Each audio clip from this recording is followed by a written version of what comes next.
Guys, എല്ലാവർക്കും സുഖമല്ലേ? എത്ര പെട്ടെന്നല്ലേ 2 ആഴ്ച പോയത്. 2 ആഴ്ചയ്ക്ക് മുകളിൽ നാട്ടിലുണ്ടായിരുന്നു. പക്ഷേ എന്തെന്നറിയില്ല, ഈ പ്രാവശ്യം വെക്കേഷൻ വന്നു കഴിഞ്ഞപ്പോഴത്തേക്കും പെട്ടെന്ന് സമയം അങ്ങ് പോവുകയും ചെയ്തു. നന്നായിട്ട് അവിടെ ഒന്ന് എൻജോയ് ചെയ്യാൻ പറ്റില്ല. നമുക്കൊരു സാറ്റിസ്ഫാക്ഷൻ കിട്ടില്ല. നമ്മൾ വീട്ടിൽ വന്നേക്കോ എന്നൊക്കെ പറഞ്ഞുള്ള സാറ്റിസ്ഫാക്ഷൻ കിട്ടിയില്ല.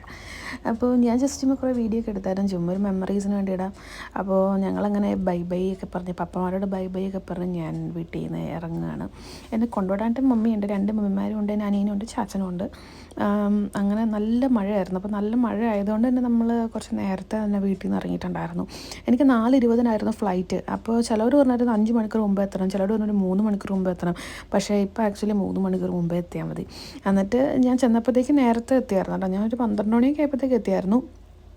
എത്തിക്കഴിഞ്ഞപ്പോഴത്തേക്കും നല്ല തിരക്കുണ്ടായിരുന്നു, എന്തോരം ആൾക്കാരല്ലേ. അപ്പോൾ ഞങ്ങളെ സൈഡിലൊക്കെ ഇരുന്ന് കുറച്ച് നേരമൊക്കെ ഇങ്ങനെ ഇരിക്കാനൊന്നും സ്ഥലമില്ലല്ലോ, അതുകൊണ്ട് ഞങ്ങളിവിടെ ഇരിക്കുമായിരുന്നു. പിന്നെ അതെല്ലാം കഴിഞ്ഞ് കുറച്ച് കഴിഞ്ഞപ്പോഴത്തേക്കും ഞാൻ ചെന്നു, ചെക്ക് ഇൻ ബോർഡിംഗ് പാസ്സൊക്കെ കിട്ടി. അതെല്ലാം കിട്ടിക്കഴിഞ്ഞിട്ട് ഞാൻ അവരോട് ബൈ ബൈ പറഞ്ഞു. പിന്നെ ഞാൻ ഫ്ലൈറ്റിന് വേണ്ടി ഗേറ്റിലോട്ട് പോയി. ഗേറ്റിൽ പോയി കഴിയുമ്പോൾ ഞാൻ കമ്പ്യൂട്ടറിൻ്റെ നേരെയാണ്, സിസ്റ്റത്തിൻ്റെ നേരെയാണ് ഇരിക്കണം. അങ്ങനെയാണെങ്കിൽ നമുക്ക് സമയമൊക്കെ അറിയാൻ പറ്റുമല്ലോ.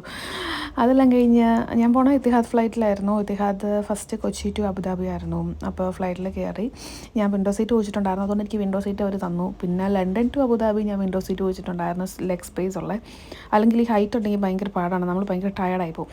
അങ്ങനെ നമ്മൾ അബുദാബിയിൽ എത്തിയിട്ട് നമ്മൾ ലണ്ടൻ ഫ്ലൈറ്റിലോട്ട് കയറുകയാണ്. അതിൻ്റെ ഇടയ്ക്ക് ഞാൻ ലോഞ്ചിലൊക്കെ പോയി ഫുഡൊക്കെ അടിച്ചു കേട്ടോ. അതിൻ്റെ വീഡിയോ ഞാൻ എടുത്തിട്ടില്ല. പ്ലേറ്റ് ആണ് ഞാനിപ്പോൾ കാണിക്കുന്നത്. അതാണ് ലോഞ്ചിൻ്റെ ഇൻസൈഡ്. ഞാൻ വീഡിയോ എടുത്തില്ല, വീഡിയോ എടുക്കാൻ മറന്നുപോയി. ഭയങ്കരമായിട്ട് ഉറക്കം വരുമായിരുന്നു, രാവിലെ പോകുന്നതല്ലേ. അബുദാബി എയർപോർട്ട് വാസ് റിയലി സൂപ്പറായിരുന്നു, നല്ല അടിപൊളി എയർപോർട്ടായിരുന്നു. അത് കഴിഞ്ഞിട്ട് ഞാൻ അവിടുന്ന് ഫ്ലൈറ്റ് കയറുകയാണ് അബുദാബിയിൽ നിന്ന് ലണ്ടനിലായിട്ട്. നല്ല ഭംഗിയായിട്ടോ കാണാനായിട്ട്, നല്ല അടിപൊളി കാഴ്ചകളാണ്, നല്ല ബ്ലൂ സീയും കാര്യങ്ങളൊക്കെ ആയിരുന്നു.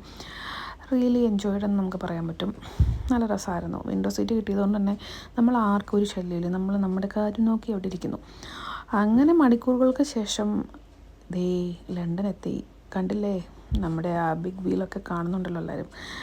അതെല്ലാം എത്തിക്കഴിഞ്ഞിട്ട് ഭയങ്കര വിഷമമായിരുന്നു നാട്ടിൽ നിന്ന് വന്നുകൊണ്ട്. അത് കഴിഞ്ഞിട്ട് ഞാൻ ബാഗേജിന് വേണ്ടി വെയിറ്റ് ചെയ്യായിരുന്നു. കുറേ സമയം എടുത്താണ് നമ്മുടെ ബാഗേജ് വന്നത്. ഞാൻ അതൊരു 10-20 മിനിറ്റ് ഞാൻ വെയിറ്റ് ചെയ്തു കേട്ടോ.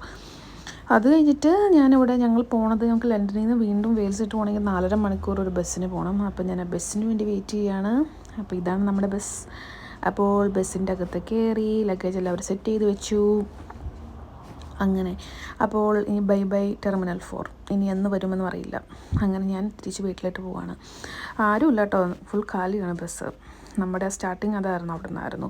ഇത് ലണ്ടൻ്റെ പ്രകൃതി ഭംഗി ആസ്വദിച്ചുകൊണ്ട് ഞാൻ പോവുകയാണ്. എന്തായാലും എന്താ പറയുക, അടിപൊളിയായിരുന്നു. പിന്നെ നല്ല മഴക്കാറുണ്ടായിരുന്നു. ഇത് നമുക്ക് മേളിലോട്ട് നോക്കി ആകാശത്തേക്കിടെ ഫ്ലൈറ്റ് പോകുന്ന കാണാൻ പറ്റും. അത് കഴിഞ്ഞ് ഞാൻ ഇവിടുത്തെ ബസ് സ്റ്റേഷനിലെത്തി. ഒരു 11:15 ബസ് സ്റ്റേഷനിലെത്തി. എന്നിട്ട് നമ്മുടെ ചേട്ടൻ ഫ്ലവറൊക്കെ ആയിട്ട് വന്നിട്ടുണ്ടായിരുന്നു. അങ്ങനെ വീട്ടിൽ പോയി. ബൈ.